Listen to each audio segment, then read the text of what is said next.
Kaixo egunon guztioi, saludos a todos, bienvenidos a esta nueva charla. En este tiempo que tenemos ahora vamos a hablar un poco sobre otro tema diferente, ¿no? Que sería hacer una reflexión sobre los agentes, ¿no? Sobre los protagonistas, o los agentes, los diversos tipos de agentes que participan, deberían participar o pueden participar en este proceso de revitalización lingüística, ¿no? ¿Cuáles son los diferentes tipos de protagonistas y agentes que participan en este proceso, ¿no? Por una parte, diríamos que si vemos aquí un poco el diagrama de la comunidad lingüística, ¿no? Este es la estructura de la comunidad lingüística, ¿no?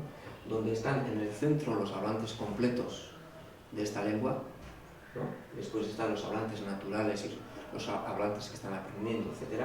Si esta es un poco la estructura de la comunidad lingüística, tenemos que ver que siempre esta comunidad lingüística está cruzada por distintas estructuras, distintas ideologías y, digamos, distintos quehaceres, ¿no? En esta comunidad lingüística hay divisiones, por ejemplo, ideológicas, ¿no? Algunos pueden tener X ideología, X sensibilidad política, religiosa, etc. Y por otra parte, también con otro color, con el color verde, diríamos que también esta estructura profunda de la comunidad lingüística está también atravesada por diversos agentes que algunos pues están, por ejemplo, en las instituciones públicas o en los gobiernos, o trabajando para ellos, otros están en algunos movimientos políticos, otros están en la sociedad civil. Es decir, tenemos distintas ideologías y también distintos tipos de estructuras, instituciones y agentes que de alguna manera atraviesan la comunidad lingüística, ¿no? Pero siempre debemos tener claro la idea de que la comunidad lingüística somos todos, ¿no?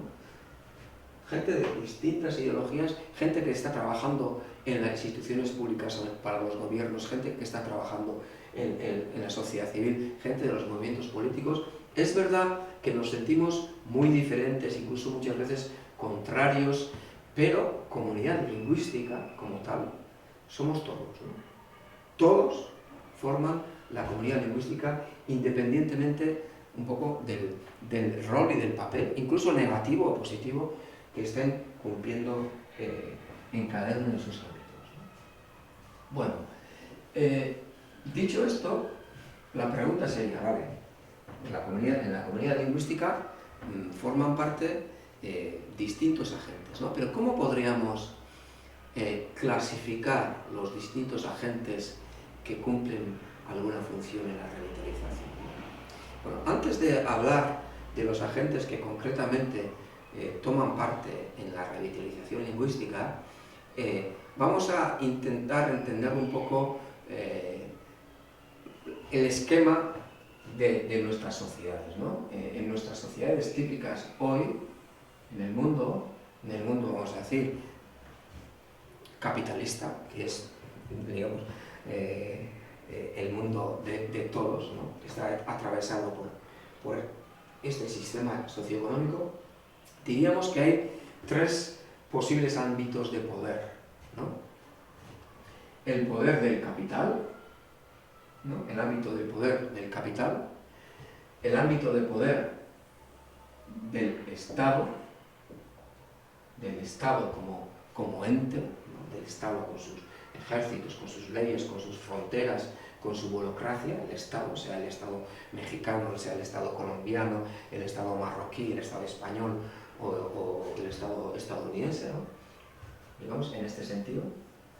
Estamos hablando porque en otros lugares, por ejemplo en México, se llama estados a unas subregiones dentro de México, pero ahora estoy hablando del Estado como ente político institucional, ¿no?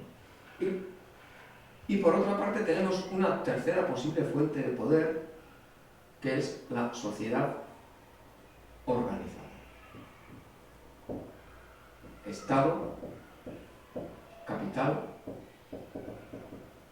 y sociedad organizada, ¿no? Sociedad organizada son todos aquellos tipos de organizaciones, ¿no?, que se basan no digamos, en el poder que emana del Estado, no son en ese sentido públicas, no dependen directamente de un gobierno, ni son organizaciones controladas por el capital, en el sentido que no tienen, digamos, una lógica lucrativa. No son organizaciones creadas por el capital para ganar más capital, sino que son otro tipo de organizaciones, que pueden ser organizaciones civiles.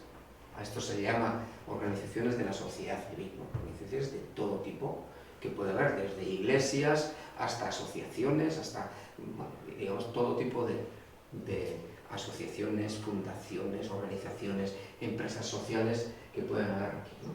Por tanto, digamos que tenemos unas realidades, ¿no?, socioinstitucionales que podríamos leerlas en estos tres ámbitos de poder. Obviamente, el mayor ámbito de poder en nuestras sociedades suele ser el capital, seguido del Estado, y normalmente la sociedad organizada tiende a ser un ámbito de poder más pequeño. Pero en nuestro caso, para revitalizar las lenguas, podemos decir que prácticamente, digamos, el ámbito de poder del capital pues no tiene mucha importancia, digamos, tiene importancia, pero no actúa positivamente en ningún caso, y que los procesos de revitalización lingüística sobre todo están regidos o impulsados, en el mejor de los casos, por elementos tanto del Estado o de las instituciones públicas y sobre todo, obviamente, desde las organizaciones sociales, ¿no? Por tanto, vamos a trabajar un poco con este esquema dual de organizaciones públicas o de instituciones públicas y instituciones u organizaciones sociales. Dicho esto solamente como introducción, vamos a entrar un poco en el tema de, bueno, supongamos que tenemos en marcha, o queremos poner en marcha, un proceso articulado, ¿no?, de revitalización lingüística de una lengua originaria, ¿no? Como vemos, pues tenemos pues varias tareas que hacer, ¿no?, varios elementos que trabajar. Hay que trabajar el corpus, el otro rojo era mejor. Hay que trabajar el corpus, hay que trabajar la educación,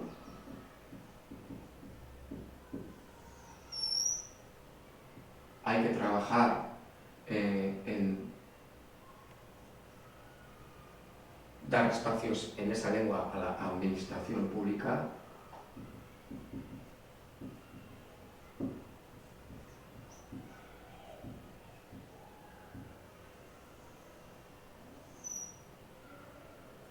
hay que trabajar en medios de comunicación,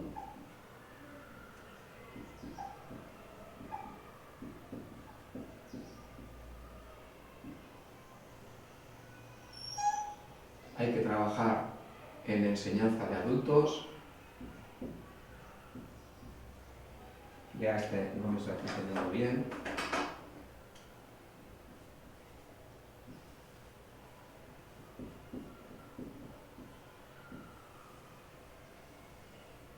Hay que trabajar en otras muchas cosas, por ejemplo, en ámbito laboral.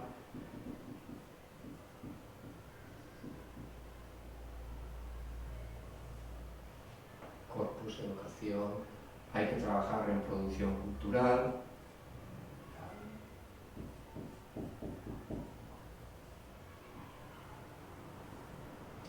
Hay que trabajar en transmisión familiar.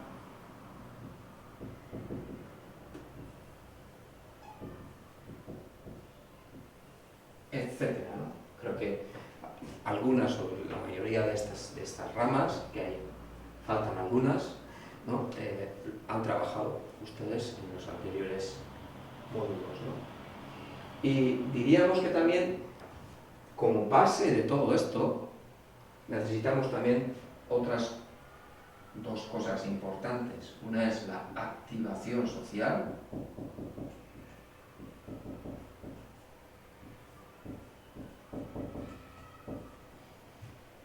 y otra también, muy importante, que es la planificación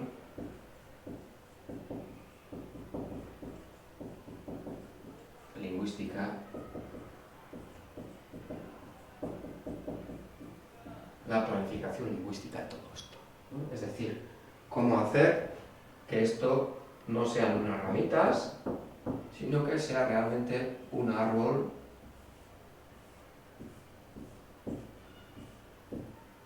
estratégicamente pensado y bien planificado, ¿no? Esto sería un poco el esquema de un proceso de revitalización. Bueno, en que hay que trabajar distintos ámbitos. Para todo ello hay que saber hacer la activación social, cómo activamos la comunidad lingüística para hacer todo esto y cómo hacemos la planificación lingüística para todo esto. Bueno, después de poner esto nos preguntamos, bueno, ¿y cómo se sitúan aquí los agentes, ¿no? ¿Qué puede hacer cada uno de los agentes, cada uno de los distintos agentes, tanto públicos como agentes de la organización social, de la sociedad civil, etcétera, para hacer edificar todo este proceso, ¿no? Bueno, por tanto, podemos decir que, por una parte, tenemos las organizaciones públicas,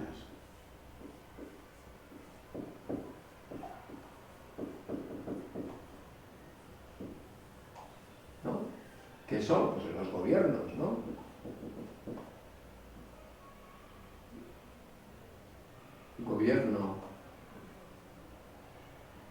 El gobierno nacional, vamos a decir, estatal, ¿no? Los gobiernos locales.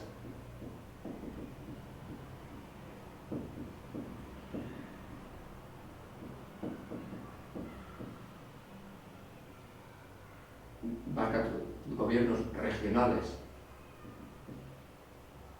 gobiernos locales,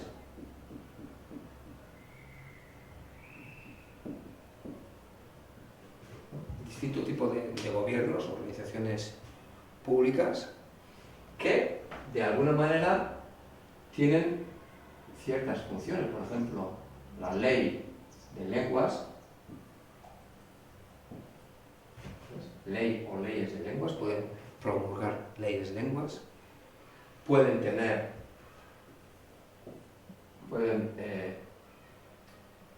gestionar la educación pública,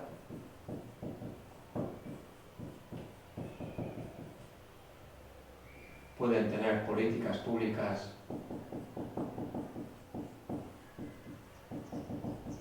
generales, pueden tener políticas públicas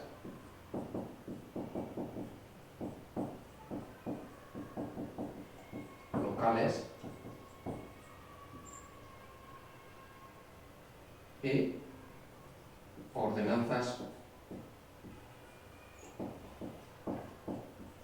municipales.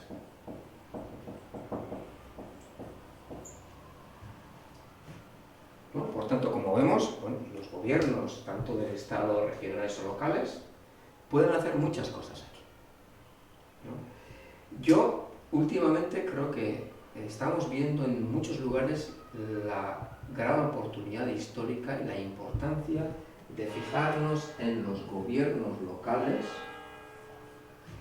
y en estas dos cosas que pueden hacer los gobiernos locales. Hacer políticas públicas locales, ¿no? Políticas públicas en un municipio, ¿no? Y promulgar ordenanzas municipales para ver cómo se gestionan estas políticas y planificación pública en este municipio. Con lo cual, los gobiernos locales pueden ayudar mucho a hacer una planificación lingüística en ese ámbito municipal. creo que es algo a tener en cuenta, ¿no? Sobre todo la potencialidad, hasta ahora casi inédita en gran parte de los continentes, de que nuestros municipios, nuestros alcaldes, nuestros concejales, vereadores, puedan, ¿no?, iniciar o ayudar en este proceso de planificación lingüística municipal, ¿no?, local.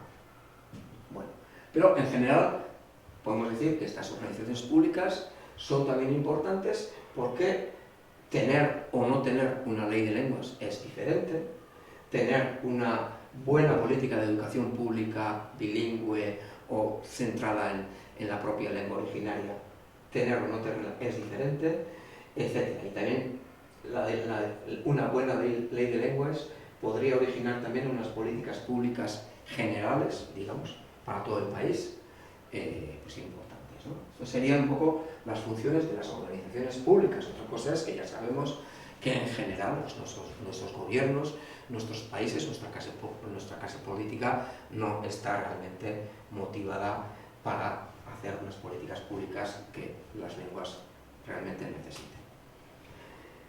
Bien, esto sería una parte, ¿no? Pero también tenemos otro color, el verde, que vamos a utilizar para hablar de digamos, de los agentes de la sociedad organizada.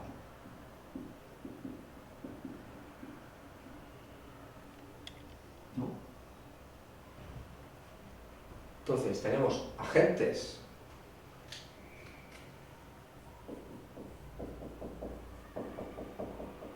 de las organizaciones públicas y los agentes de la sociedad organizada. En general, vamos a decir que, viendo nuestras realidades, empezando desde el Kurdistán o pasando desde el norte de África hasta América Latina, podemos decir que, en general, los trabajos más importantes y el lugar más estratégico de una comunidad lingüística está aquí, en el verde, en los agentes de la sociedad organizada.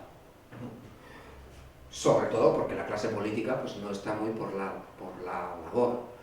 Otra cosa es que no debamos tampoco despreciar esto, porque siempre tenemos que pensar que la comunidad lingüística también tiene sus agentes aquí, también tiene sus hablantes aquí, también tiene gente que está a favor de la lengua aquí. Por tanto, siempre hay que contar también con esta posibilidad, sobre todo en los gobiernos municipales o locales. Pero vamos a pasar ahora un poco al ámbito, digamos, de las organizaciones sociales, ¿no? Entre las organizaciones sociales, por ejemplo, una posibilidad que no está en todos los países son los movimientos indígenas sociopolíticos, que no son movimientos específicamente a favor de la revitalización lingüística o no nacieron para esto, son movimientos más generales, un poco movimientos que articulan un poco las comunidades indígenas, ¿no? Esto es muy fuerte, por ejemplo, en Ecuador o en Bolivia, en algunos países. Estos movimientos son movimientos de gran tradición histórica, de cierta importancia. En otros países, como por ejemplo en algunos lugares de México, pues es algo que no existe, por tanto no es una realidad en todos los países, pero puede ser realidad importante en algunos otros países, ¿no? Después, seguramente la realidad más importante y emblemática, aquí, serían las asociaciones, fundaciones, organizaciones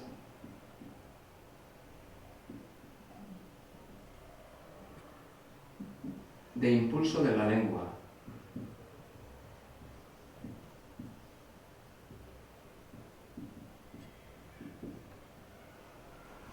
Asociaciones, fundaciones, organizaciones de todo tipo que nacieron para el impulso de la lengua y de la cultura, ¿no? Digamos que de estos tenemos en todos los países, en todas las comunidades lingüísticas, tenemos grandes o pequeñas, sobre todo pequeñas, asociaciones, organizaciones, etcétera, que están trabajando por el impulso de la lengua. Estos son, digamos, agentes muy importantes en este momento, aunque sean pequeños y aunque en este momento no estén consiguiendo la revitalización lingüística, son agentes muy importantes en este caso.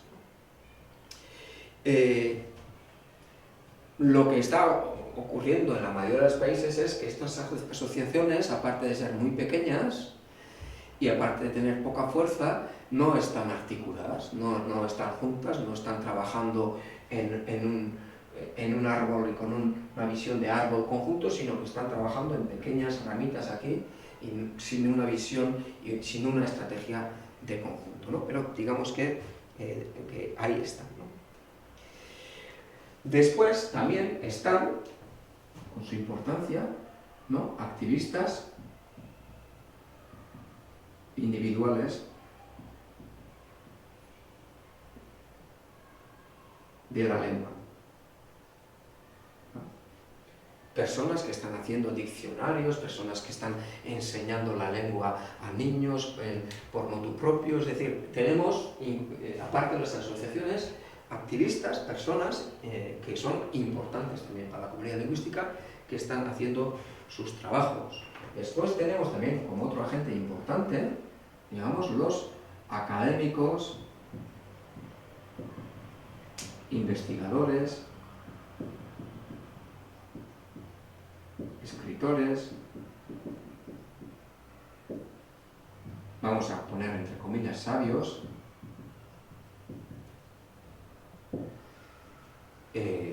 en este tema, ¿no? Yo creo que también en todas las comunidades lingüísticas o en torno a ellas hay gente de universidades que tanto sean incluso hablantes de la lengua o amigos o colaboradores de la lengua que realmente cumplen un papel de ayuda, de promoción, de investigación de esta comunidad lingüística, ¿no? Por tanto, digamos que la academia, el mundo de la universidad y del saber es también un agente de la sociedad organizada que tiene cierta importancia, ¿no?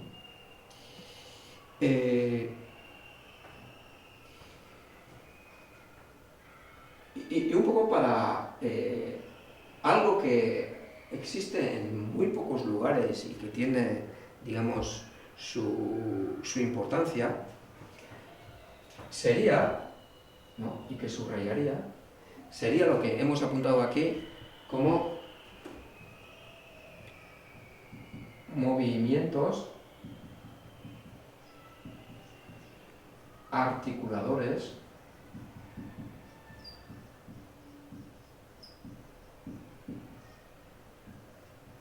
de la revitalización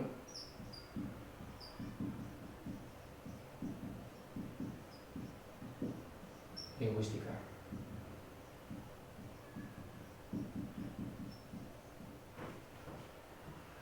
Esto es un tipo de agente que en algunos lugares está creciendo y que es también fundamental, ¿no? Porque lo que muchas veces ocurre es lo siguiente. Una comunidad lingüística tiene todo este trabajo que hacer, pero ¿qué ocurre? Que aquí, en los agentes de las organizaciones públicas, hay algunas cosas, pues, igual existe la ley que no se cumple, existen algunos gobiernos locales, pero muy pocos gobiernos locales que tengan una política pública de revitalización de la lengua o que tengan ordenanzas, por tanto aquí no hay mucho apoyo, y también la educación bilingüe está, pero digamos que no funciona, que no da resultados positivos para la comunidad lingüística.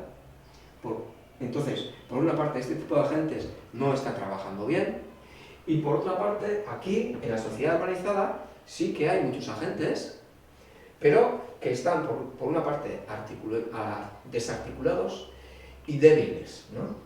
Tenemos algunos académicos, algunos investigadores y escritores que están diciendo y haciendo cosas, tenemos activistas individuales, tenemos asociaciones, organizaciones que están trabajando por la lengua y consiguen pequeños proyectos, podemos tener incluso movimientos indígenas que bueno, hacen cosas a favor de la lengua, pero no demasiado, y digamos que en la mayoría de los lugares el resultado es que realmente no se avanza mucho y que no hay un proyecto articulado de revitalización lingüística, ¿no? Y este tipo de agente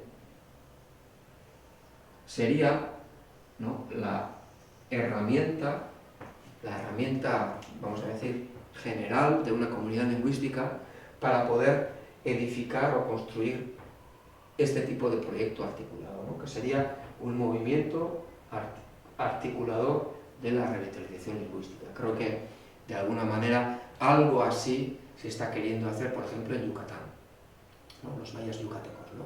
Porque los mayas yucatecos, por poner un ejemplo, por una parte, aquí no hay un gran apoyo, de momento, y aquí, pues sí que hay, pues, activistas individuales por la lengua, hay muchísimos, ¿no? Asociaciones a favor del impulso de la lengua hay también muchos, pero muy, muy, muy pequeños, ¿no? Y cada uno va por su lado, y realmente pues, falta un movimiento que articule una visión de futuro, ¿no?, y que articule las estrategias, ¿no? Por tanto, digamos que entre todos estos elementos podemos ver ya, si la cámara puede enfocar toda la pizarra, podemos ver el esquema general, ¿no? La tarea que tenemos es esta que está en rojo, la central, y lo que nos debemos preguntar es qué puede aportar cada uno de estos agentes, ¿no? Por ejemplo, en el corpus, si pensamos que, por ejemplo, es fundamental que para la educación haya un desarrollo terminológico, digamos, que para que esta lengua originaria nuestra pueda nombrar cosas de la sociedad contemporánea, de la tecnología, etc., necesitamos que haya personas o estrategias para que, digamos, se creen un poco estas nuevas tecnologías. ¿Qué agentes necesitamos para esto? ¿Quién lo tiene que hacer? ¿Lo tiene que hacer el gobierno del Estado, el gobierno regional, el gobierno local? ¿Lo tiene que hacer alguna institución pública? ¿Lo tiene que hacer la escuela pública? ¿Lo tienen que hacer los académicos? ¿Lo tienen que hacer los activistas individuales? ¿Lo tiene que hacer un movimiento articulador? ¿Lo tiene que hacer alguna asociación? ¿Quién tiene que responder al corpus?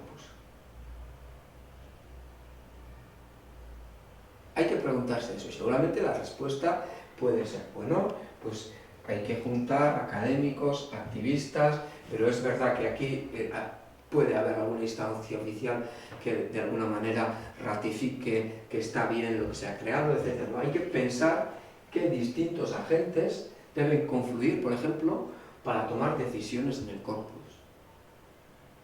Lo mismo en educación, ¿no? Lo mismo en enseñanza de adultos. Seguramente en enseñanza de adultos es lógico pensar que las asociaciones, ¿no?, podrían ser los que hagan esto, pero tal vez los gobiernos locales o los ayuntamientos deben financiar que las asociaciones tengan un buen sistema de enseñanza de adultos. No sé si se me entiende, ¿no? Y lo mismo con la producción cultural, ¿no? ¿Quién trabaja? ¿Quién financia? ¿Quién decide? ¿No? ¿Cómo planificamos una estrategia lingüística para un municipio?